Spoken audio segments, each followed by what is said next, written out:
On va commencer avec le premier exemple en animalerie. Donc c'est un ensemble de jouets, enfin il n'y en a qu'un en fait, c'est un seul jouet, en forme de coussin. En gros, il y a une pièce à 3,39 €. Et regardez le nombre de ventes par mois, 300. Sauf que là, je trouve que c'est pas du tout intelligent. Bah déjà, il y a beaucoup de choses à améliorer. Déjà, le prix, 3,39 €, c'est méga bas. Donc j'ai ressorti ma grille tarifaire des frais FBA. Et là, regardez, là, je suis dans le programme petit et léger qui se vendent à moins de 12 € en France.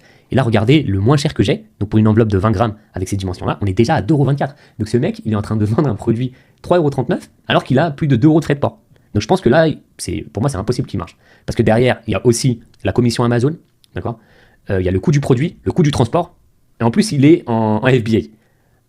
Donc, pour moi, il gagne rien du tout là, d'accord. Donc vraiment, c'est une stratégie pourrie. Après, peut-être qu'il veut liquider son stock. C'est peut-être pour ça qu'il brade ses dernières unités. Surtout qu'on voit qu'il a pas une note géniale, hein, 3,8. Ça passe encore, mais bon, en dessous de 4, en général, ça convertit beaucoup moins.